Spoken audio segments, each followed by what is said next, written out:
Oh, welcome back, ladies and gentlemen, one and all, to another brand new episode of Undisputed Nerds. I am your host, Zane Reed, aka Zane Taicho, the captain, all of the above. Why do you always get stuck with your name whenever you do the introduction? I don't get stuck. It comes around and you get to your name and you're like, what should I call myself this week? For dramatic effect. As always, I'm joined by the fantastic co-host that is the Gentlemanly Gamer. Hello, everyone. In Radio Land. That's how you do a dramatic effect pause, Zane. Yes, how are we, Zane? How are you doing? Yeah, I'm good, thank you. Not too bad. I watched Doctor Who, funny enough, the other day. I watched Doctor Who as well. Did you really? The New Year special? Yeah. Yeah. Thoughts? Disappointed there wasn't a regeneration. I was disappointed she didn't die. That's great. I went into it thinking, there's going to be a regeneration. No. They're not doing. They're doing, as far as I'm aware, they're doing. Obviously, they did the New Year special, and then there's going to be like they're doing a similar thing they did with David Tennant, where there's going to be like 3 or 4 more specials, and then she's going out at the end of the 4th one, and Chibble's going as well with her, along with her. But yeah, I thought it was all right. It wasn't amazing, as I think, unfortunately, most of this run has been. Controversial words there, guys. Feel free to argue with me. Mid. She's been mid this one. Exactly. Thank you, MJF. She's been mid. Yeah. And then, I like Aisling Bea as well, the comedian who was in that as well, the lady who was in it. She's awesome. And I've actually, you know what, because I watched Flux as well. Have you seen Flux, the thing that was before it, the last season? No, I haven't. It was all right until the ending, and the ending was awful. But Kevin Bishop's actually surprisingly good as a companion in Doctor Who. I was genuinely really surprised. I was like, he's actually really good. So what made me laugh? We watched it, and my wife turned around to me and she said, she's like, have they got Kevin Bishop to try and save Doctor Who? And I was like, I don't know if Kevin Bishop is big enough to save. I don't think Kevin Bishop is. Well, I think as far as saving it is concerned, I mean, it still does very good numbers for the BBC. So it's not like it's a dead show or anything. No. Is it down a lot from where it was in the Matt Smith, David Tennant days? Yes, it's down a lot from that. But it still does good numbers from what I can understand. Yeah. It's still got money going into it. I think Russell T Davies coming back is going to be insane. Like, that's going to be that will bring back a lot of people, myself included, because I will definitely watch the new series of Who. But yeah, that went off on a weird segue. We haven't talked about that. What a tangent! Oh, there we go. But you've had a good week anyway. Yeah, I'm all right, thank you. I'm recovering from New Year's. It may or may not be my birthday this week, so I'm not. Let's keep that quiet. I don't like getting older. But yes, recovering from New Year's, where I dramatically went round to a friend's house and had 1 glass of wine and then fell asleep. So that's starting to show my age there. There you go. How was your New Year's Eve, Zane? How did your presentation go down? So for those who don't know, I attended a New Year's party where the theme was a PowerPoint presentation party. Other presentation software is available. But it was good. It was fun. My presentation might have been a bit too long, I think. But it was What was your presentation on, Zane? Tell the listening audience. It was things DC and Marvel want you to forget. About who? Don't want you to remember, or something along those lines. Was it specifically about Superman, or have I made that up? The first couple of slides were about Superman. It was very heavily Superman related. Specifically Silver Aged Superman. It was basically the first couple of slides were essentially how much of a jerk Superman was to his friends and family in the early days. He sent me a copy of it. It's an excellent presentation, folks. I think the problem you had, Zane, was that you went to a party atmosphere with your office sales hat on. Nobody was going to invest in your PowerPoint at the end of it, unfortunately. That's the thing. But at the same time, people learned a lot, which is the best thing, knowledge. Walking away from it, knowing that Superman made Aquaman and Jimmy Olsen fight for water in the desert.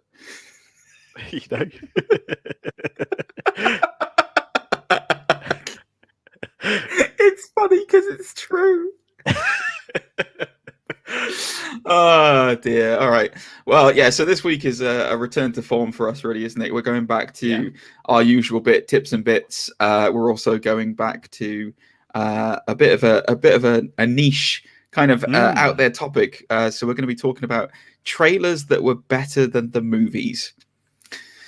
So it's going to be a fun-filled rage evening talking about those. But I mean, before we get any further, we must come back to our recurring segment that we are doing. What's all the rage with Nicolas Cage? Oh no, not the beast! Not the beast! Ah! Open my eyes! Eyes! Oh, dearie me! Nicolas Cage. Sounds painful. So, good news. Nicolas Cage, obviously friend of the show. He listens every week. He is expecting another child with his wife Riko Shibata. Yes, it is kid number 3.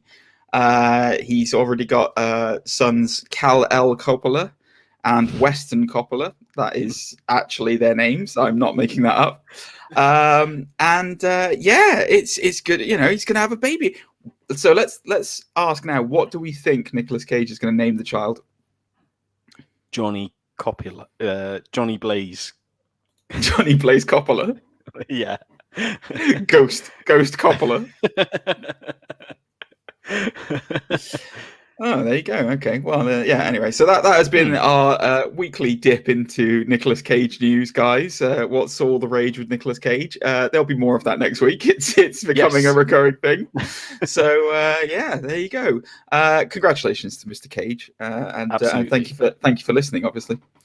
So, do you want to get into tips and bits?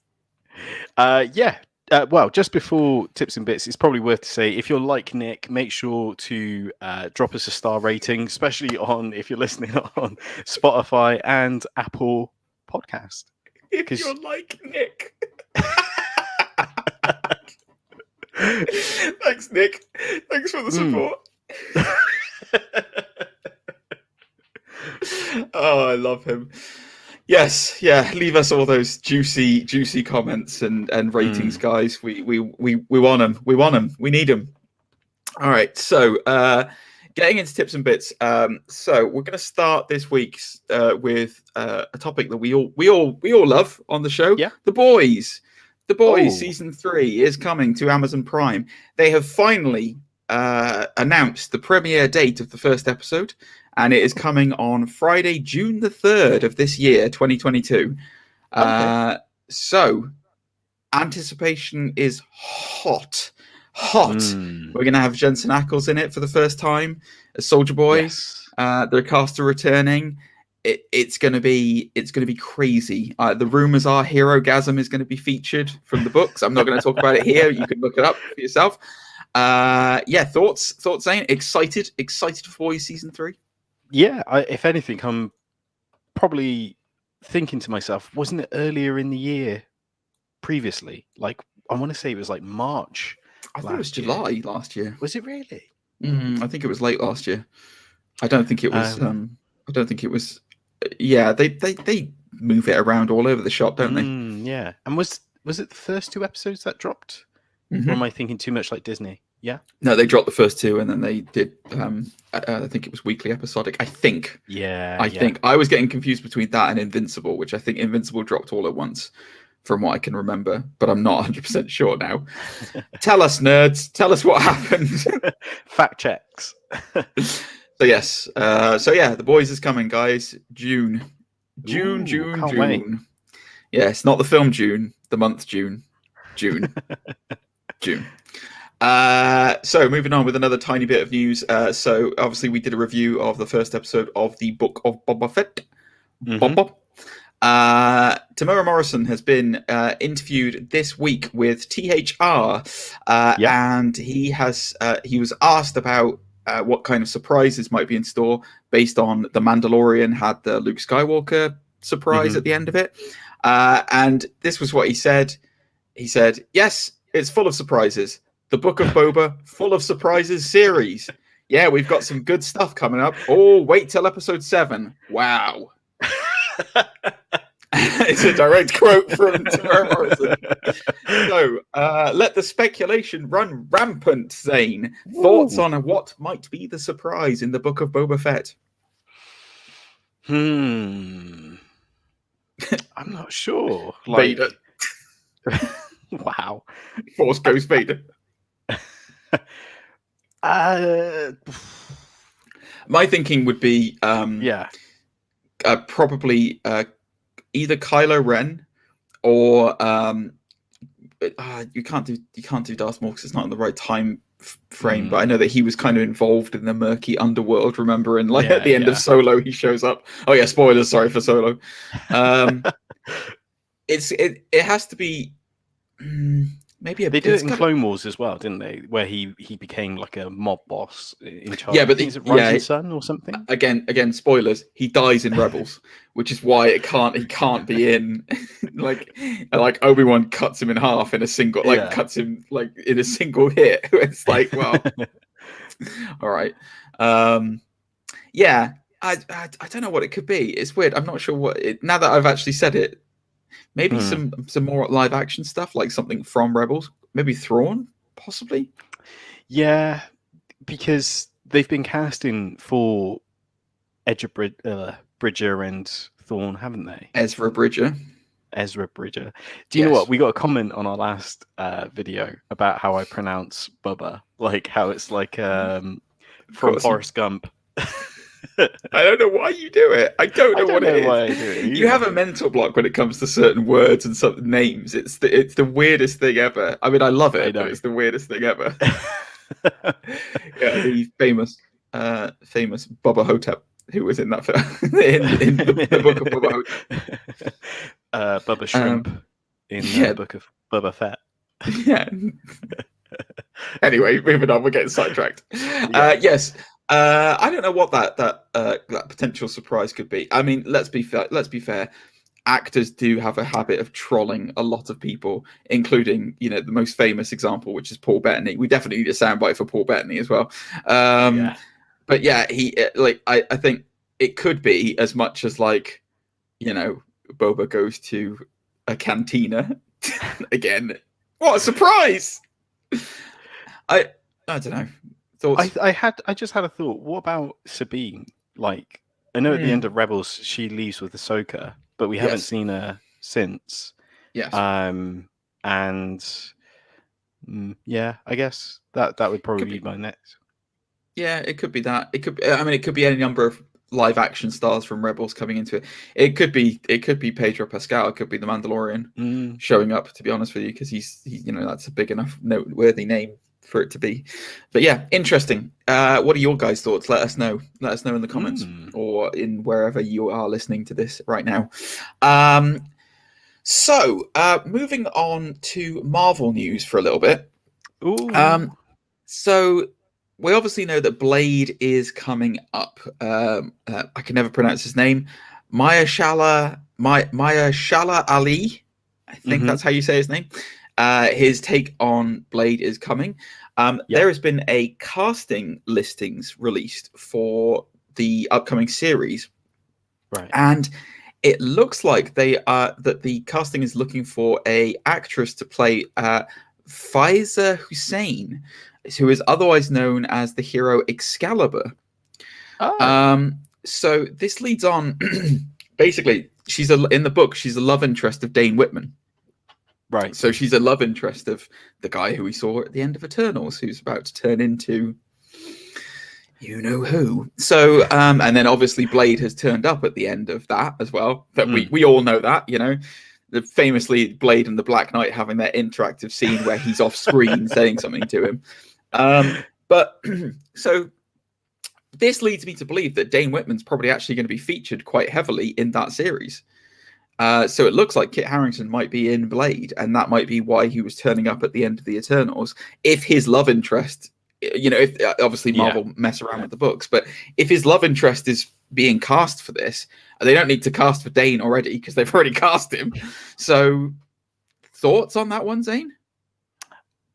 Yeah, bizarre. Like, it's a weird way to introduce Blade more than anything, isn't it? Kind of. Yeah. But then vice versa. It's a weird way to introduce the whole Black Knight series, because are they going to go off and fight vampires together? Does he learn on the job with Blade? Like, I mean, we're assuming Blade's going to fight vampires. Maybe it's just he's going to be in with Supernatural. I don't. Yeah. I'd be very surprised if you do Blade and don't do vampires. But I don't know. Maybe it's something to do with killing Dracula or something. I don't know. Do you want to hear the actual listing? What they've asked for? What the studio is looking for? What's the note? So the studio is searching for a North African actress who speaks French in her 20 to 40s to play a character named Faiza, who is described as a tough and agile fighter with a strong presence and a talker who never backs down. Generic as hell. Potential candidates for the role must be open to training period beforehand. Actors with fight experience are encouraged to submit. That sounds weird. Actors with fight experience are encouraged to submit. Well, I'm assuming they mean submit their resumes. I don't think they mean you will bow before Disney. The Mouse House will crush you. Kneel before Disney. Like, yeah, exactly. So yeah, anyway, there we go, guys. So I let the speculation run rampant, but it looks like potentially we're going to see old Daney boy showing up in Blade.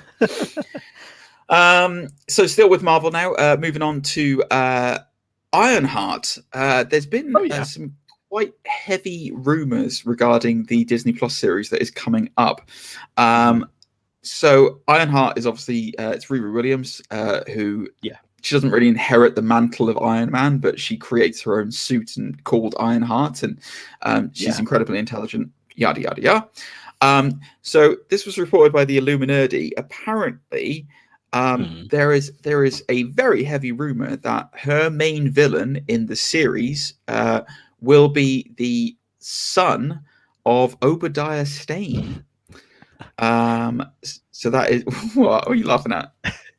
It's just the idea, like they know what works for them, don't they? It's a safe bet to do Iron Suit versus Iron Suit in the first one. Like, do you know what I mean?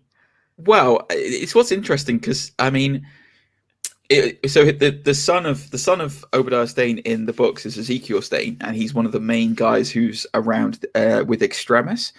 So that's what the Extremis storyline is built around, which we've kind of already seen in Iron Man 3, where they modified it with AIM and Aldrich Killian. And apparently, according to the rumor, there's a possibility that it might be gender switched. So Ezekiel might not be a guy; it might be a lady to pair up with Ironheart. I agree with you. It's kind of a little bit like, well, I mean, why? Like, it's just going to be suits hitting each other again, isn't it? So it would be interesting to see. But again, it's like that thing of like we say. I can't think of I'm really trying to think of like an Ironheart villain who's like ultra famous. Yeah. And I know that you don't always have to have ultra famous villains. I mean, God, like Ironmonger wasn't exactly super famous villain when Iron Man came out. But no, I don't know. I guess it makes sense because it's going to be it's her origin in a similar, and it'll probably be set up in a similar origin way to Tony Stark's origin, and it'll always be the thing of like, what are you without the suit? Are you a man or a Mickey Mouse? So yeah, I don't know. Have you seen rumors that the kid from Iron Man 3 might make cameos in Ironheart? I hadn't seen that I hadn't seen that rumor. There's been loads of speculation about him. There was a speculation that is apparently one of the biggest rumors that I like, or I can't remember if there was a rumor or fan service. I'm thinking it might be fan service now. I say it to myself, but yeah, digest this one, Zane. One of the rumors was that kid turns out to be Iron Lad, who is a variant of Kang. Oh, right, I see. Yeah, Obviously, they kind of did the dirty with that because Jonathan Majors looks slightly different to the boy who's in Iron Man 3. He's a completely different height, but yeah, I really liked that idea. I like the idea that was Iron Lad and like Tony Stark was again, but again, it kind of puts it into that realm of like, oh, Tony Stark is responsible for all of these villains. Tony Hart, the famous artist from the 1980s on British television, is responsible for all the major Iron Man villains and art attacks across the nation. Yes, that is correct. Yeah. That is correct. Well, he's and Morph, the plasticine creature. Anyway, there you go. So yes, I'm excited to see Ironheart. It'll be like if Ironheart is anything like Hawkeye was, then I'm very excited to see it. If it's anything like What If was, I'm tepid. So more Spider-Man, not more Spider-Man, but more Marvel news. Obviously, off the back of the Spider-Man movies. Spoilers, guys. I'm going to say spoilers right now for Spider-Man No Way Home, because for some reason we have to always say that before we talk about No Way Home now. Just in case. Everyone is talking about the fact that people from previous movies are now showing up in the MCU, be it villains, be it heroes. There was an interview recently with Shawn Ashmore, who played Iceman in the X-Men films, the Bryan Singer X-Men film. And he was asked, because of, No Way Home, would he be interested in reprising his role as Iceman if they were ever to reboot the franchise? It's a long quote, so I won't bother reading it. The gist is he's very, very open to returning as Iceman. He hasn't had any kind of conversation with them, and he also felt that his trilogy and his story was wrapped up with it. But if they wanted to bring him back for as long as the story was right, which is what I feel like that's the obligatory thing that actors have to say now. As long as the story's right, then I'll come back. Yeah. Which basically translates to, well, if they're going to pay me a lot of money, then I'll definitely come back. But yeah, so Ashmore might come back as Iceman. Thoughts on this? My feeling on this is he never got enough of a run properly as Iceman. Like, he never got enough good dialogue and lines. But what's your thoughts, Zane? Yeah, thinking back, like the first two movies were just about his relationships with Rogue and Kitty Pryde. I guess the third one kind of gave him the sort of battle off with Pyro. But yeah, bar that and the opening for Days of Future Past, I can't think of.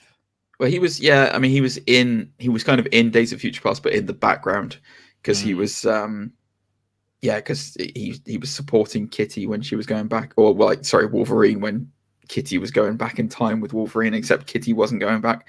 But yeah, I like him. I like Shawn Ashmore, but I think I will also say I think his time is probably up as far as that film. I think they should just sweep and move on, kind of thing. Saying that, I feel like his performance in The Boys probably outshines his whole tenure as being Iceman. Who is he in The Boys? He was, I can't remember his name now, but they had to put him in a safe house, and he watched all those dirty movies based on the Seven, and then breaks back into the Seven's tower, and I think he explodes or something. How have I forgotten this? Are you serious? Shawn Ashmore's in the... No, he's not. Hang on. Sorry, guys. We're going to pause just for a second because I have to see. He's in the... Are you... Oh, he's Lamplighter. Yes, of course he is. Wow, that just goes to show how much I've forgotten about The Boys from season 2. Jesus. Wow. Okay.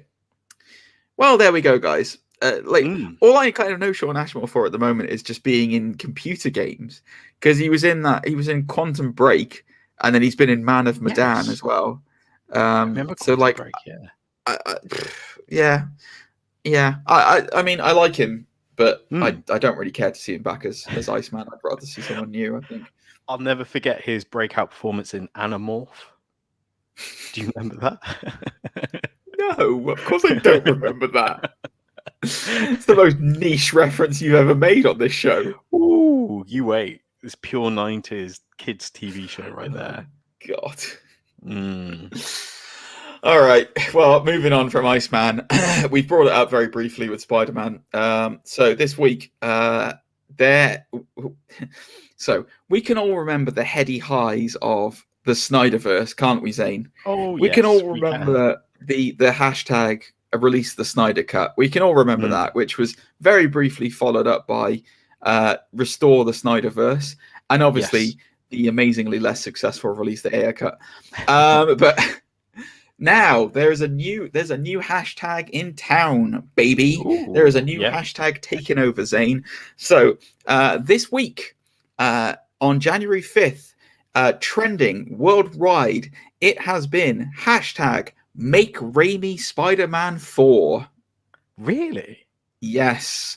Also, along with that hashtag, has been hashtag Make TASM 3.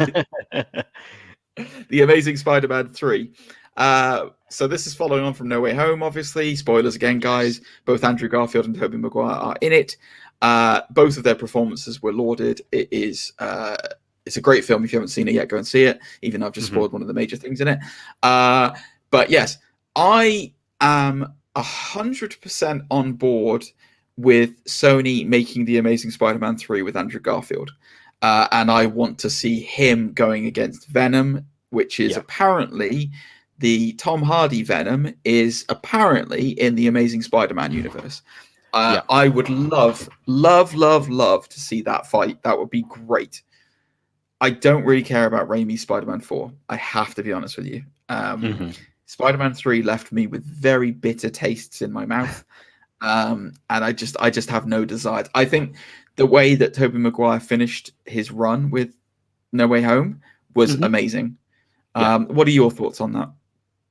Yeah, I am very much in the camp of another Amazing Spider-Man 3 would be perfect. Like you said, if it's set in Tom Hardy's Venom, that makes a lot of sense. And I guess in a weird way, Sony have kind of we could do this in it. Potentially they could be we've got potentially 3 different Spider-Man franchises on the table here. Not only do we have the No Way Home Spider-Man, we could potentially have Amazing Spider-Man, and we've got Spider-Verse, the animated stuff. So we could make almost $1 billion a year if we plan it right. We haven't talked about it because, but I haven't got it in the news, but Morbius has also been put back this week to April now. That has also been confirmed that is in Andrew Garfield's universe. That's in the Amazing Spider-Man universe. Because there was a thing where everyone was confused because there's a poster on the wall that said murderer or something like that. Yeah. And it looked like it was the Alex Ross designed Maguire Spider-Man suit. But if you look at the Spider-Man suit and look at old Garfield's suit, the second one, the one he wears in the second one, is almost identical to that. It's literally almost identical. It's just the webbing's not as raised as it is in Maguire's. But I was thinking about that. What if murderer is the Gwen Stacy death? What if they think he killed Gwen Stacy? Potentially, yeah. And there's so much. I guess the annoying thing with with those trailers is they left it so loose-lipped in terms of it could potentially be that universe, it could potentially be this universe. Do you know what I mean? Everyone's kind of trying to fabricate it together, and now Sony are okay, now we know what works and what doesn't work. Let's make money. Let's hope they do. We'll see. Anyway, I think we've stated pretty clear there. We're not that keen on seeing Raimi 4, but we are keen on seeing The Amazing Spider-Man 3. So make it happen, Sony. Make it happen. Are you, just as a quick side question, are you annoyed that they've postponed Morbius again? Like I'm absolutely mortified. I don't know how I'm going to get through the next winter. I will say this: they released a I don't know whether it's a theatrical poster or like a what kind of poster it was, but like it is amazing. Like it's a really cool poster design.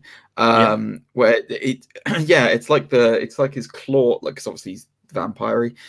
It's like his claw, but it's claw going down, and it's like him on a rooftop. I'll try and find it so that you can show it on the thing. But it looks fantastic. And I was like, oh, that's a very cool design. It's the only thing I've liked about the whole thing. It's funny you should say that. I think it might be they asked a load of fans to create posters and stuff, and they've been posting those fan art sort of. Yeah, I don't check out this fantastic fan art. Yeah, you're right. It is fan art. Yeah, this one. I was like, this is really impressive. I will send this to you now, Zane, and you can show it. Yeah, it looks. Hopefully that loads up for you. Just firing it up now. But yeah, the line between villain and hero will be broken. Yes. I'm like, well, what line is that? Yeah, I'm not disappointed by Morbius being delayed. I mean, it's kind of one of those films. That's the one. It's kind of one of those films where I'm just like, oh, it's another Sony meh movie. I'm interested to see how Vulture fits into everything, because obviously Keaton's Vulture is in it from the MCU, which is weird. But I don't know. Are you heartbroken about it? Can you imagine if Vulture's a Nexus being? Like... He's got the Nexus power of wind. Michael Keaton is a Nexus being. Yes, Michael. That's just the way it is. But yeah, are you disappointed that he's leaving? That it's being delayed? No, I'm not. I'm not disappointed. I am interested to have a look, but yeah, we'll have to wait and see. Yeah, that's all I can say, really. All right. Well, speaking of leaving, we're going to move on to our last bit of news for this week, which is I put it in here just for you. This is a Zane Taicho special. Yes. There was an interview this week with the Herald Sun talking to none other than your favorite Batman performer, Ben Affleck. Oh, and there's two news articles here, and I'm going to merge them both into one and talk about both of them here. So the first bit is they were talking about his the backlash, in regards to his being cast. And how he reacted to the immense backlash. And I am going to read these quotes out because they're great. Okay. All right, so this is in reaction to the backlash that he faced. I was hurt. I was less hurt than I would have been 10 years earlier, but I was hurt because I felt like, wait a minute, come on, what do I got to do? You know, I mean, like, I'm just, like, Jesus Christ. And then he went on to say, I thought it was an interesting idea, obviously the Snyder situation, but you know what? I also realized now this turns into a petition.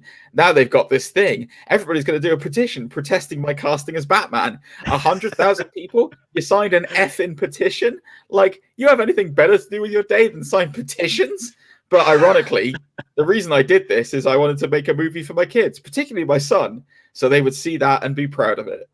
But it was like, bless it. He was hurt, saying he was hurt by the negative backlash. Oh, poor Ben. He only wanted what was best for us. I know. But the real newsworthy thing out of this is he spoke about his upcoming appearance in The Flash that is coming out on November 4th. And he talked about basically what's some of the stuff that's going to go on with the character. And I'll just read the quote. So, this may be my favorite scenes in terms of Batman and the interpretation of Batman that I have done. They're in this Flash movie. I hope they maintain the integrity of what we did, because I thought it was great and really interesting. Different, but not in a way that is incongruent with the character. Who knows? Maybe they will decide that it doesn't work. But when I went and did it, it was really fun and really, really satisfying and encouraging. And I thought, wow, I think I've finally figured it out. Only 3 movies in. He went on to say that there's loads of stuff about, he can't talk about the Keaton stuff. And this movie served as a really nice finish on my experience with that character. Wow. So he's effectively confirmed this is it for him. He is 100% done with Batman, and he's trying to go out on a high. Are you excited to see him in The Flash? Do you think it really will be his last ever, or do you think they'll money him back? No, I think it will be his last, because I don't know if you saw some of the rumors this week that that this movie might, in some weird way, erase his Batman and Henry Cavill's Superman, and that the idea is that the Supergirl that we'll get in The Flash will be the new poster child going forward, and the same with the Batgirl. I don't like it at all. I really don't like it. I mean, I don't mind them reboot. I get it that they want to. It's as far as rebooting. Why didn't they just make a Crisis movie? Do what they do with the comics. Every time the comics get too extrapolated and too convoluted, they have a crisis. Whether it's an infinite crisis, it's a dimensional crisis, it's a final crisis. They always have some kind of crisis, and it rewrites the universe in the comics. And then they just go, oh yeah, okay, so this is what's happening now, until they just convolute it again and do the whole thing over. Absolutely, Make a Crisis movie. They could have easily done that. They've got enough, there's enough different interpretations of DC work that they could have very easily done that. Hell, mix in some of the TV shows as well and have a big, a literal, massive Flashpoint crisis where it's Flash has breached everything. We've already got Ezra Miller's already turned up in the series. They should do that. I don't know why they didn't do that, but my question is, if you the thing that I have a problem with actually is, if you're going to do a reboot of the franchise, do it and then have characters that are bankable, winning characters, if that makes sense. As much as I do enjoy, don't get me wrong, guys, I love the characters of Batgirl and Supergirl, but I will say they are both quite heavily written with the idea in mind of they are supporting characters for the main events, which are Superman and Batman. How do you do a Supergirl? They've done a Supergirl origin in the TV show without Superman, and then they had to bring Superman into it. I hear what you're saying. Yeah, it is a crazy idea, but it's almost, I guess, to compare eggs, it's almost like doing a Venom movie, but without Spider-Man. Well, that's true. And we all know how much of a critically acclaimed win that was. Yes, interesting times. Anyway, that's today's. That's this week. We did have a bit to talk about. There's an Alien TV series coming out, and they've given some details of it, and it sounds like it's going to be very different to the movies that we're used to, but. We'll talk about that another time when we've got a bit more solid details on it. We'll talk about that another time. There ain't no speculation on that one. So we're moving into our main event this week, Zane, which is we are talking about trailers that are better than the movies themselves. Now, I've got quite a few. I know that you've got some. We don't know what each other's are. We've kept it secret from each other, so there's probably going to be quite a bit of an overlap because there's some. Well, I think we can both guarantee there's at least one where we're both like, "Yeah, that was terrible. The trailer was good. That was terrible." So, should we start with that first one then, Zane? Should we get into it with the first one? We're gonna go up to 5. So, we'll do 5, and then we'll go from here. But I think we can both agree on the first one. Do you want to say it, or should I say it? You say it. I'll let you say it. Suicide Squad from 2016. That was on your list as well, right? It was on my list. Yes. I Okay. knew Yes. you would have it on your list. Of course. So we've got a co-host of this show, Rinsler, who pops in every now and again. This is famously the film that is the most disappointing movie to him of all time in terms of hype and preparation. So think your way If there back was ever to a movie to break a man. Yes, if there was ever something that has broken a man, it was this film. So if you go back to 2015, guys, we knew that Suicide Squad was coming up, and everyone was very excited about it. We'd had some castings announced. We'd obviously had Will Smith, Joel Kinnaman, not Joel Kinnaman, Joel. I can never say it. I can never remember his name. Edgerton. No, is it Edgerton? Edgerton. No, it's Kinnaman. It is Kinnaman. It is Joel Kinnaman. Right. Let me just double check that, but I'm pretty sure it's Joel Kinnaman. So anyway, so it is Joel Kinnaman. I was right. So they've been announced, and also Margot Robbie was like at the absolute height of her mania. She'd just done Wolf of Wall Street, and she'd been announced as Harley, which was, I think, every fanboy's wet dream that Margot Robbie was Harley Quinn. So the anticipation was quite high for it. We also had the announcement that Jared Leto was going to be Joker, and we'd had some interesting pictures released of Joker, where he's got some tattoos and stuff. So everyone was kind of wondering what kind of tone this was going to be. We'd obviously just had Batman versus Superman. There'd been some kind of like, is it going to be a dark piece? What's it going to be like? So the first trailer came out for this film.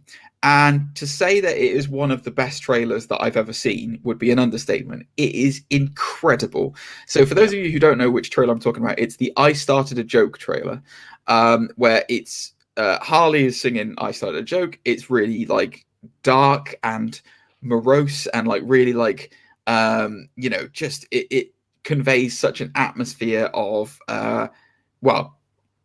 dread and suicide, because there's no hope in this kind of thing. It's intersected with like Joker scenes that are genuinely look pretty terrifying, and it looked fantastic. It looked really good, and I was like, oh, this is okay, all right. Like Batman vs Superman, maybe they couldn't go too dark with it, but with Suicide Squad they can probably go out there, because the whole idea of it is it's a group of criminals who do dirty jobs for the government, and they're all expendable. Also, Viola Davis as well. Like, of course, the roles that Viola Davis had done before that as well. I was like, that's perfect casting to have her as Amanda Waller. Yes. Amanda Waller. You always say Waller. It's like Bubba. Waller. It's Waller. Yes. So anyway, it looked really good. Then my timing might be a bit all over the place on this, but Guardians of the Galaxy came out, and let's just say it blew away everything. And DC looked at that and went, "Oh, we should be doing that." And then they went, "Well, we've got a team-up movie that's coming out. Let's just change it." They then wanted the trailers to be more bombastic. So the next trailers that came out, they were still good, but they were kind of like completely different to the first trailer. And it was like, what's going on here? They were out there. They were all over the shop. Then DC decided, oh, they did such a good job with the trailers. The company that made the trailers, let's give them the film to edit it all together. I'm going to let you talk for a bit, Zane. How did the film turn out? It was a wipeout. It was an absolute mess of a movie. All sorts of, I can't even describe it. It's just a strange story beat. It is just like weird segments that don't really kind of amount to anything. For example, there's a scene with the Joker with a load of weaponry in a circle, including baby outfits. No explanation. Just weird. And I think the other thing of it as well is that they kind of hand-fisted a load of radio edit songs because that's what worked well for Guardians. Yes, they did. It's interesting because Jared Leto himself has he's famously extremely annoyed with with DC because of this, because he apparently shot reams and reams of footage as the Joker with Harley. There was a lot of like preliminary stuff of their romance together. Some of it makes it into the film, and ironically enough, that stuff is actually really interesting. But I mean, I think the grand total of time that he's in Suicide Squad is 6 minutes. I think that was the grand total. And yeah, it was a lot of it was just left on the cutting room floor. It was just a really mismanaged, really misrepresented movie that just didn't feel good at all. Like, it wasn't like this, because like it went from being like this kind of like morose sadness and like dread and no hope in the first trailer, to like, oh, okay, maybe we're going to get like this kind of crazy bombastic atmosphere, and it's going to be, everything's going to be balls to the wall craziness, almost like the Suicide Squad. Maybe you should have thought about that beforehand. And then it just turned into just a weird, jumbled mess of horribleness that just didn't appeal to anyone, apart from the Oscars, who I will keep telling everyone that this movie won an Oscar for makeup and special effects. You're welcome, Rinsler. The Oscar award-winning Suicide Squad. It's not good. It's not good. Yeah, there we go. Anyway, so that's our first on the list, guys. Most definitely. First one. Zane, do you want to go for one now, buddy? Yeah. Hit me with your rhythm stick. Okay, this one might be a little obvious, but I'm gonna start off with Superman Returns from 2006. Okay, this was not on my list. Go ahead. I say the thing with the trailer, it offers a lot in terms of this is supposed to be continuation from the 70s Superman movie, dare I say. There's a lot of casting choices in terms of Brendan Routh, who almost looks and has... Brandon Routh, yes. Is it Brandon or Brendan? It's Brandon Routh, not Brendan. Yes. Don't leave comments, guys. That's why I'm here. Don't leave comments. Brandon's my hero. Apparently so. But yeah, it's the trailer itself was actually quite spectacular. Because is this the trailer where he's in space and like just like it? Because there's a couple of trailers for Superman Returns where they were really impressive, because I remember there being one where he's like in orbit and you get like a long shot away from him, and the camera zooms in on him and he's got his eyes closed, and it's just like really atmospheric and stuff, and then he hears like a siren or like a scream or something, and his eyes open, he just darts straight in, and I was like, that is amazing. Well, there's loads of shots like that. So there's that moment he mentions how the world tells him that they don't need a Superman, but every day he hears the world crying out, and that's when he opens his eyes, because he hears the crying out for help. And that was it. Yeah. It's a great line and stuff, but that's the problem with this movie. There's loads of great little bits, but the movie as a whole is terrible. Like, yeah, it's just the tone of it is really strange for a Superman movie, is what I find. I'll tell you what it feels like. It feels like the the Adventures of Lois and Clark, the TV series, but like stretched out with not as likable characters. Not as likable actors as were in the Lois and Clark series from the 90s. Sure. I agree with you 100%. I can remember, as far as this movie's concerned, I can remember 3 parts, and I've talked about this, I think, on the show before. I can remember the plane crash sequence, which is really well done. I don't care if it could or couldn't happen, nerds. It is what it is. Live with it. It's great. Like, him saving the plane and coming in afterwards and saying, statistically, it's still the safest way to travel, is like, that is brilliant. That's so well done. Yeah. I remember the minigun shooting him in the eye and it doing nothing.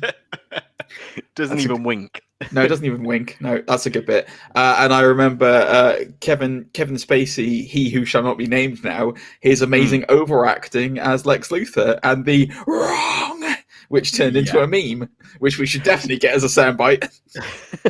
I watched the trailer back this afternoon, and yeah, it's kind of weird because he's like, say the line, and she's like, "You won't get away with it." Is it you won't get away with it? Or Superman will never let you. Yeah. It's like wrong. Sorry. All right, Spacey. Jesus, I don't want to know when you've said that in the past. Yes, I agree. I think this was. I mean, the film was done as a Bryan Singer fan movie, basically, because he just loves those films. So yeah, I don't know. I don't know what to think, but it was that is definitely a good example of a film where it's like the trailer was so much more atmospheric and interesting than the actual film that turned out. Yeah, exactly. Good choice, Zane. Good choice. We'll go on to one of mine then. So this one for me is a difficult one to admit because I was super into it. Okay. And looking back now, we can all agree that the franchise very much went downhill very quickly. However, in 2008, I want to say, might have been 2009. A couple of years before that, we had the release of the first Transformers movie by Michael Bay. And it was a hit. It was a smash. It was actually pretty good. It was full of Michael Bay tropes. There's no two ways about it. Anyway, it was pretty quickly announced afterwards that they'd be doing a follow-up. And we had the notification, which was Transformers: Revenge of the Fallen would be coming out. And we got the first trailer. And the first trailer was amazing. It was amazing. It was full of what you came to expect from Transformers. It had, massive Transformers transforming. It had Optimus Prime being Optimus Prime. It was awesome. And like I remember really vividly. I'm trying to remember what the Transformers name is of the Decepticon. Sorry, where it's a giant wheel. Basically, it's a Transformer. It's a big wheel. And it's got it's the little Transformer guy on top of the big wheel. And like Optimus Prime in the trailer, this thing is just juggernauting through everything and it's destroying everything around it. And then the final image of the trailer is Optimus Prime jumping onto him to stop him. And it's like, it was amazing. It was amazing. And then the film came out, Zane. Oh boy. And then the film came out. Where do I begin with Transformers Revenge of the Fallen? I think it was Scorponok. Was Scorponok was the one with the wheel? I think it might have been him. Anyway, regardless, it's a great trailer. Yeah, it is a fantastic trailer. I think one of the positives is that in the first movie, you don't see a lot of the Optimus versus Megatron fight. It's a lot of cutaways in that regard. Lens flare. But it was one of probably the biggest criticism from that movie. And then in the sequel, you get like a whole big fight halfway through the movie, don't you, for it? Yes. So it was good that it kind of tried to make up penance for its past mistakes. But there was a lot of mistakes in this movie. The thing about the sequel was you've got Shia LaBeouf being overly Shia LaBeouf, which is never a good thing. Cranked up to 11. Cranked up to 11. Cranked up to the annoying factor of 11. God, I hated it. Again, I will always give a shout out to the Rob Cantor video on YouTube, the actual Cannibal Shia LaBeouf. If you have not seen that, it is one of the most amazing musical pieces that you will ever see, guys. So it's funny. Don't worry. I know it sounds horrific. It's funny. Go and listen to actual Cannibal Shia LaBeouf. Just type it in on YouTube if you haven't seen it already. It's amazing. Shia LaBeouf being ridiculous. Really quite racially offensive robots that Michael Bay decided to introduce. I can't. Again, I'm trying to remember what the names are. I just remember them being like little. They were like little, like stereotypical. Go on. The ice cream vans. The ice cream vans. Those. Yeah. Those. I remember. Yeah. It was just. it's just not good. It just really wasn't good. And then the wrecking ball nuts at the end, like the big giant. Yeah, it just wasn't a well put together film. Like overly sexualizing Megan Fox again, which I mean, yeah, they did that in the first one, but it wasn't as offensive as like having a bent over a bike as the first shot. Jesus. All right, we get it. Yeah, it was not a good film. And as we can see since, it's just completely gone downhill the whole rest of the way. It is awful. Like the whole franchise just died a death after Revenge of the Fallen, and it's not really recovered since. Bumblebee was all right, but I want to see the whole thing just redone, rebooted, just scrap it all, start again. That's understandable. That's understandable. I have to admit, they are my guilty pleasure. I spend a lot of time watching those movies for no good reason at all. And this is the last ever Undisputed Nerds. I'm just a sucker for explosions, I guess. I can tell. And big CGI fights. Yes. Yeah. Well, who isn't? Who isn't? Who isn't? Talking of big CGI fights, one thing I'm going to come out with it. Godzilla 2014. Oh, wait, 2014 or the 1998? See, I had both on my list. But they're both awful after being amazing trailers. But I think 2014 annoyed me more.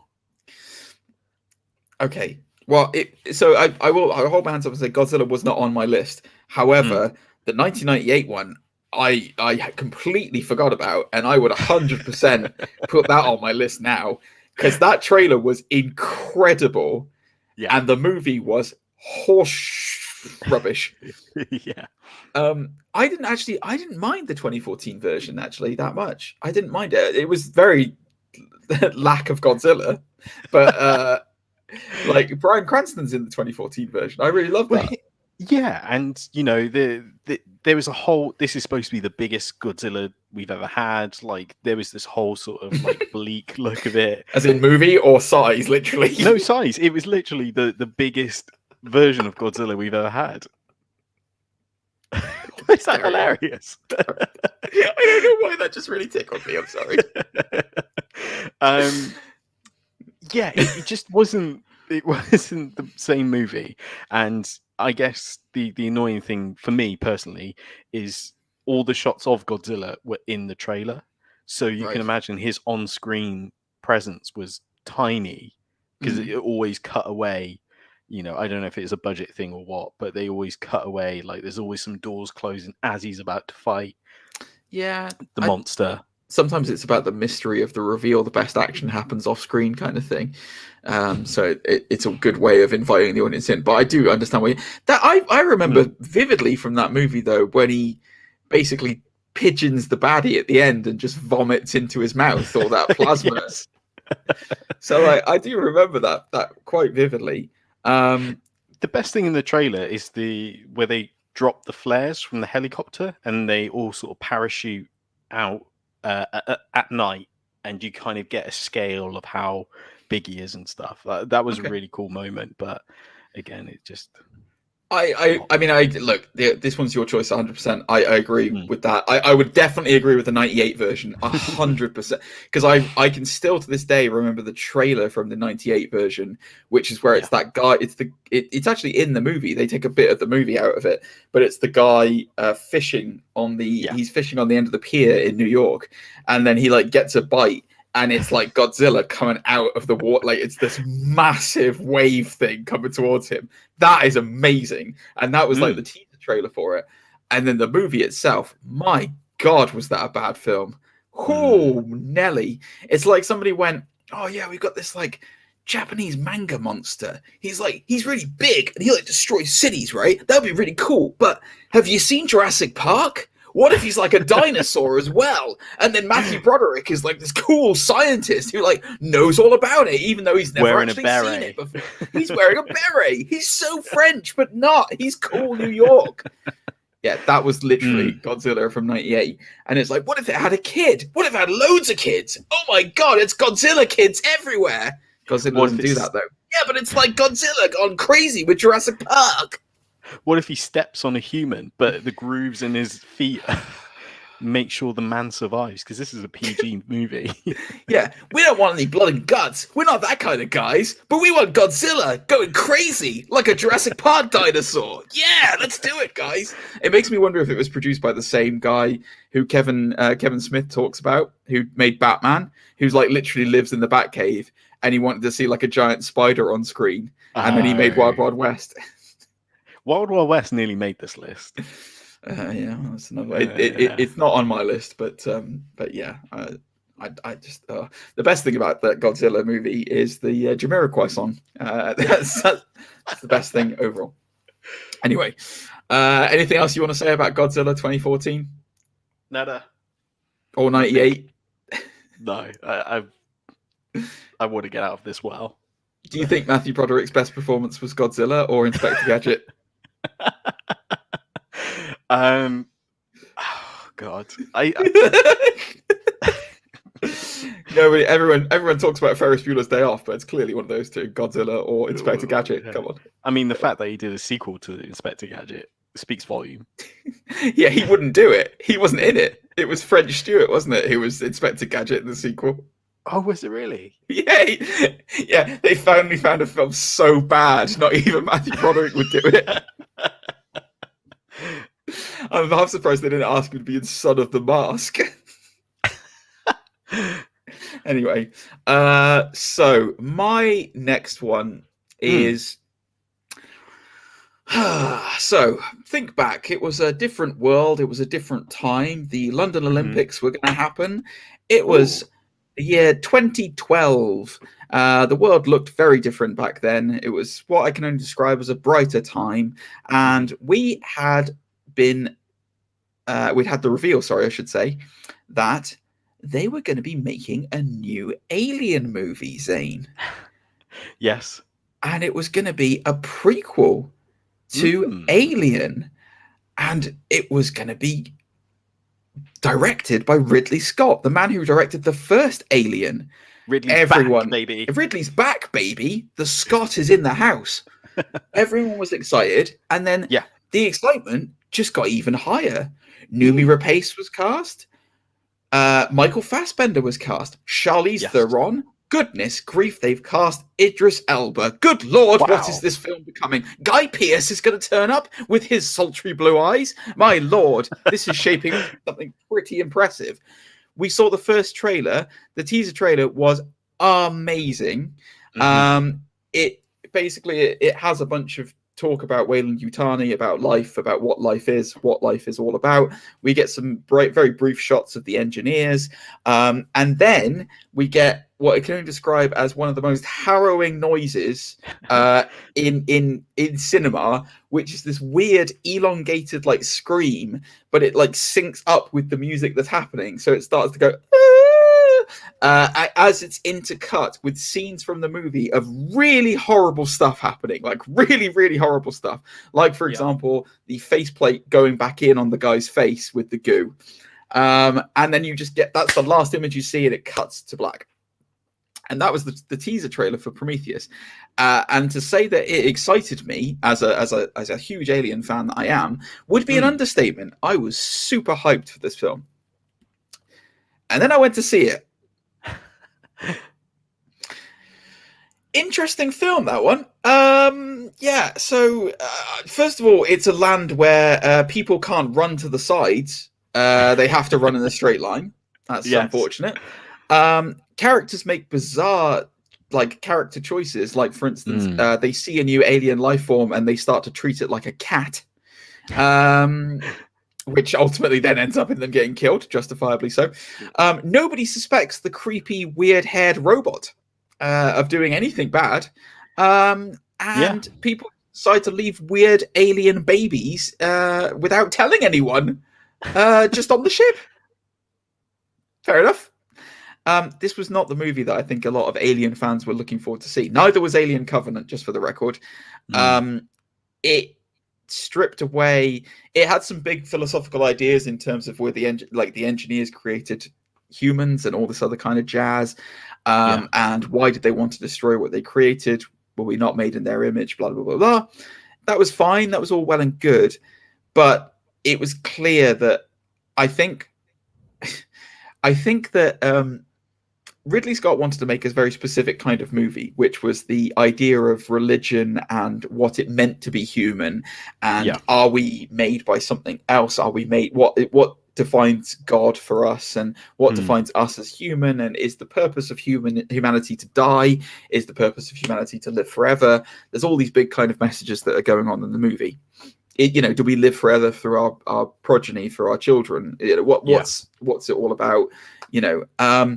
And then again, similar to the Godzilla thing, it's obvious that the studio read the script, or they saw the script and went, "Oh, that's really cool. That's a great idea. But where are all the aliens? Why don't we have some aliens in it? I mean, what about all those things that go on the face, and then you've got that thing with the big snake and like what about the big monster? Action figures to sell. Yeah, what about the thing that comes out the chest? They're like, blah, blah, this is the pitch meeting, guys. We got to get some aliens in there."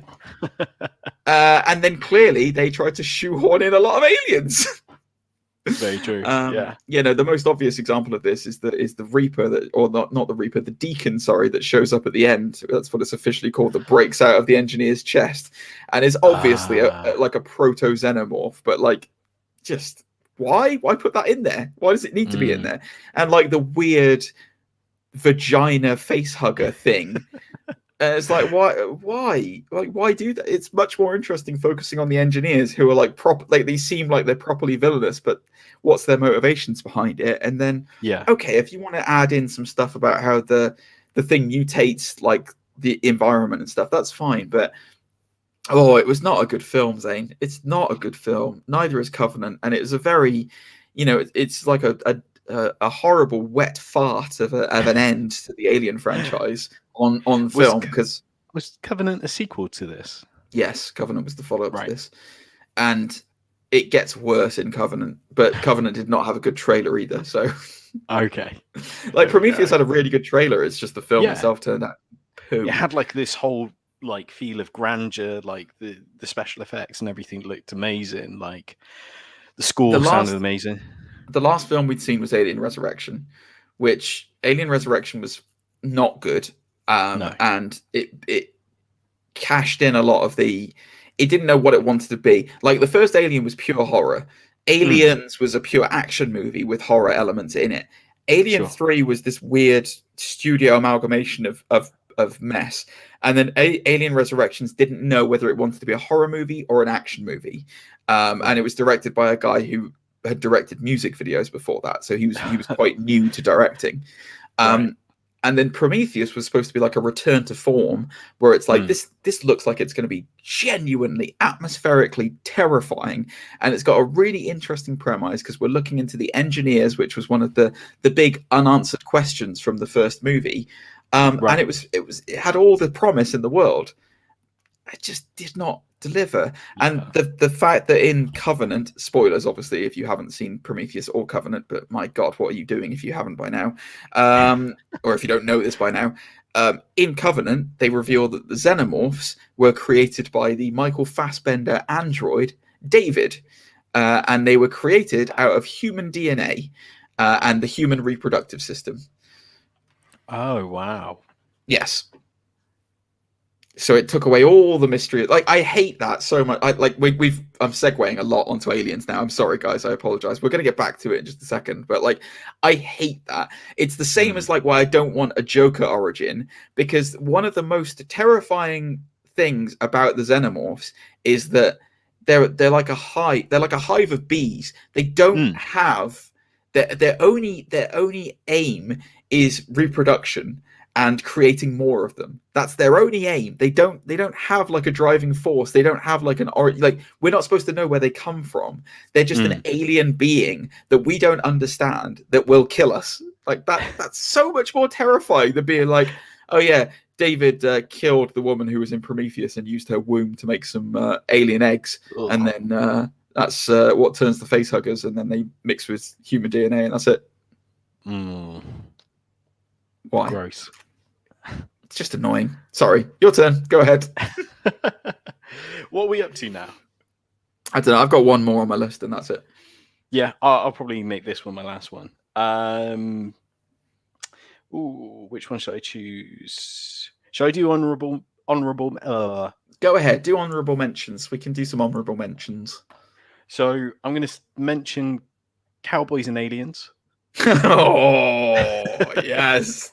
That's a beauty. Yes. It wasn't on my list. After Earth with Will Smith and Jaden Smith. It also wasn't on my list, but I don't care enough for it to be on my list.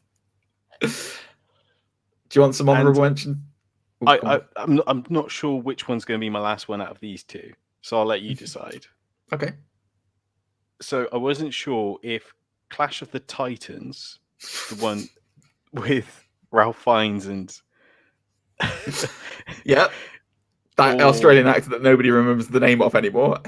Yeah. Or Terminator Salvation. I like Terminator Salvation. I'm one of the few people who actually likes it. I don't mind it, but I thought I was getting more. Isn't it ironic that they both have the same lead actor? I know. That lead actor who was huge and then terrible. What's his name? What is his name? Warburton? Sam Warburton. That's it. That is his name. Because I always get him confused with the guy who plays Captain Boomerang. Captain Boomerang. There you go. See? This is why we do this show together, Zane. You and I are on the same wavelength, my friend.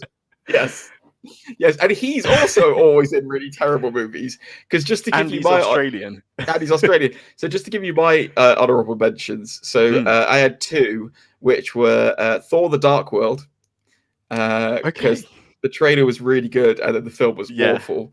And then we were all very hyped to see A Good Day to Die Hard, because the trailer was great, and then the film was terrible. And that actor who plays Captain Boomerang is in A Good Day to Die Hard. He's in Good Day. It all links up. Go with what you want, my friend. I did enjoy Terminator Salvation, though, I will say that. So if you do pick that one, you're going to be on your own. I really like the casting for that one as well. That's the thing. Let's talk about Clash of Titans, because no one talks about Clash of Titans. Because it's terrible. But a great cast. My last one's going to be a tough one for it. Like, you're going to pop right on board as soon as you hear what it is. But yeah, go on, carry on. Great cast. Fun cast, I'd say, because you've got Liam Neeson as Zeus. As previously mentioned, Ralph Fiennes as Hades. Sam Warburton. This is a Zeus that has a very specific set of skills. I mean, he plays the role very much like Zeus in the sense of shows up to a lady's bedroom, turns into an eagle, then flies away. I don't mind telling you, there's been a couple of times where I've acted like an animal in a lady's bedroom. Wait, that sounds wrong. Never mind. Take it back. Go on. Carry on. Talk about the Clash of Titans. I mean, the thing with the trailer is you thought you were going to get a new modern take based on the old, is it 70s? The old 70s version with the clay models and such. But this went too far the other way, I guess. Mads Mikkelsen is in this as well. Oh my God, what? Mads Mikkelsen. No, there are some great fight sequences in this. Like, the memorable one is probably the giant scorpions that they have to fight. But it is a proper action film where it's full of one-liners, and who could forget the Black Pegasus? Like, in a herd of white ones, there's this giant alpha black one. I think one of the biggest problems that this film has is identity, because I'll be honest with you, I'm trying to think back of whether I've seen this film or not, and I'm getting it confused with whether or not I've seen that or I've seen Alex Proyas's Gods of Egypt. Because I can't remember, because they both look so similar. With Gerard Butler? Yes. That's the one. That's who's in that. I was trying to think of who was in that. Yeah, that's the one. And Jamie Lannister. Mm-hmm. Yeah, exactly. Could be the same film. So interchangeable. Here's the crazy thing. Clash of Titans had a sequel. How many of the excellent actors they had for the first one came back, though? I think Liam Neeson came back. They got the owl back. Yeah. Sorry, the eagle. The eagle has landed. Oh, God. Yeah. I did not know it had a sequel, but I don't remember the first very well, so that's not a surprise, is it? Let's be honest. Shocking. Absolutely shocking, Zane. Well, that's a very good pick to go out on, my friend. That is an extremely good pick to go out on. My last pick. Yes. Oh boy, this has some personal ones in my heart, this one. Okay, so we're going all the way back to 2007 for this one, Zane. Okay.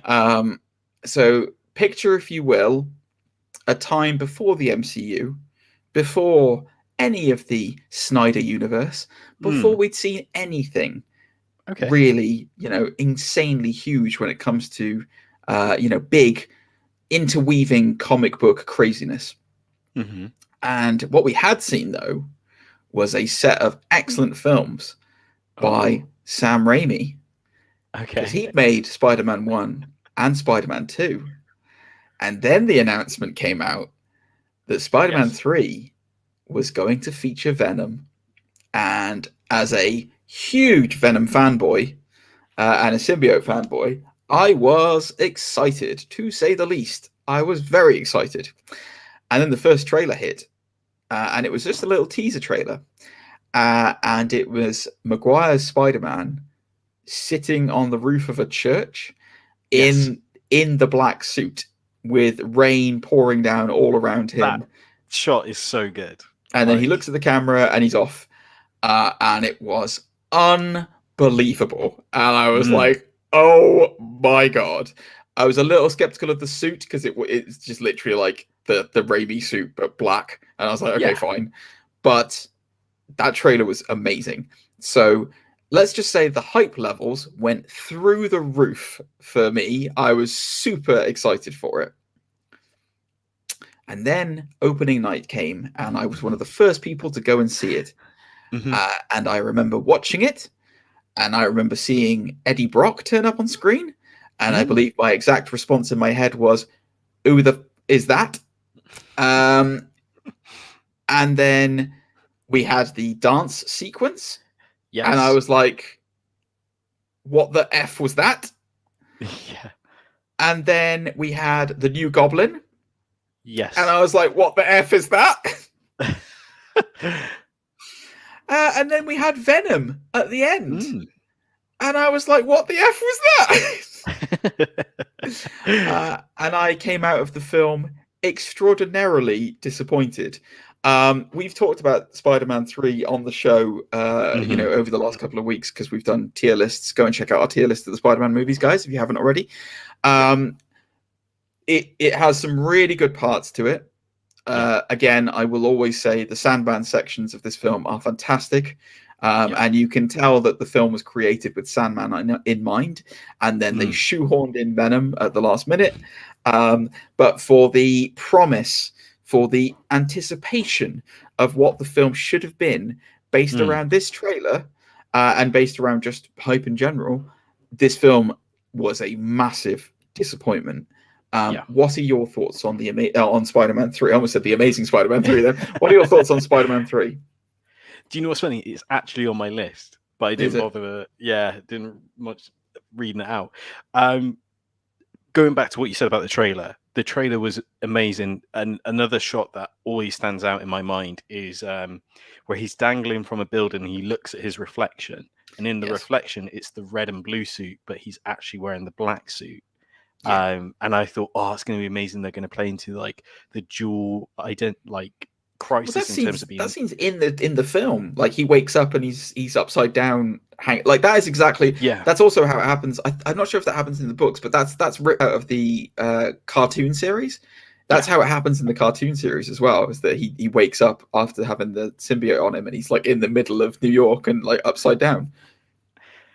Yeah, it's just those shots. There's I think we've mentioned it before on the podcast, but the sequence where he dives to save Gwen, falling through the debris and the scaffolding and stuff.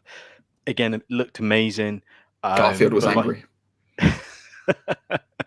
But as you say, the other elements just were absolute letdown. Obviously, there was, myself included, hype around Venom, but this Venom was weird looking. He had like an oversized like head, but he was a lot smaller as well.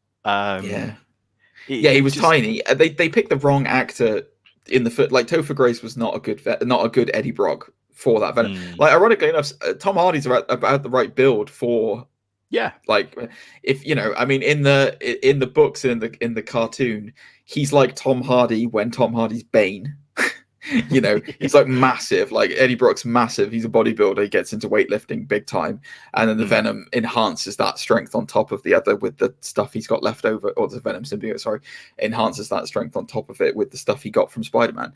So they did not cast it well at all. No. With that, I don't know whether somebody owed Topher Grace a film or something. Like, so he just turned up with it. Just really weird. Just really, really choices in that film. Really weird. We've talked about it already. Odd character decisions. You know, it was, again, it's a shame that before Tom Holland and the current MCU run, the Spider-Men who came before him went out on really bad movies. Because Raimi went out, Maguire went out on this one, which was not good. You know, Garfield went out on The Amazing Spider-Man 2, which was not good. And it's like, it's sad. So I'm glad they got to come back for No Way Home. Yeah. But, oh man, there was so much promise with this. So much promise that was ruined just from the trailer alone. I was a big fan of the Snow Patrol track that came out with it as well. And they did like a video. Their video was like scenes from, well, not so much scenes, but it was a kids' play, and the kids' play reenacts the first two movies. Okay. Well, really, I mean, that's good, Zane, but we all know the best Spider-Man song that goes with it. And they say that a hero could save us. Not gonna stand here, wait. It's the best Spider-Man song. I'll listen to your opinion. Look out for that to be edited out of the show when you listen to it later, guys. What did they do? What did he sing?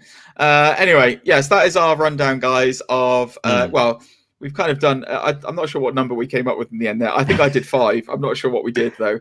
But those are certainly some of the worst movies that were made out of great trailers.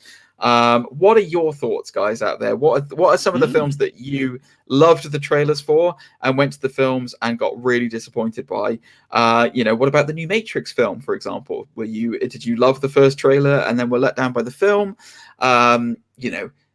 Star Wars Episode 1 was another honorable mention one that we should put in there with Darth Maul and dual blade lightsaber. That was another great trailer that then turned out to be an interesting film. So let us know, get in touch. Zane, where can they get in touch with you? You can find me on Twitter, Instagram, all of those social media platforms. It is Zane_Taicho. All the links will be in the description. GG. And yes. You You're can on find me socials? I'm on one of the socials. I'm on it. I hate Twitter with a passion, so I'm not on Twitter. You can find me either on Facebook through the usual Undisputed Nerds fan page that's on there, or you can get me on Instagram at Gentlemanly Gamer. Feel free to drop me any messages that you want on there. I'm taking a hiatus at the moment, but I'm normally on Twitch as well, twitch.tv/Gentlemanly Gamer, so you can always come and grab me there. Zane, it's been a pleasure, as it always is. Yeah. Likewise. I have no idea what we're going to talk about next week. What are we talking about next week? No idea. Maybe a tier list. Yeah, let's fall back on the old tier lists. We got nothing else that's going on out there. We'll just fall back on the old tier lists. But yeah, anyway, and tips and bits, and obviously the Nicolas Cage update. Absolutely. Again, make sure to like, share, and subscribe. Give us a star rating. Leave a comment, as we love to hear and read those. And I guess we'll catch you on the next one. Thanks very much, guys. We'll see you next week. Bye-bye.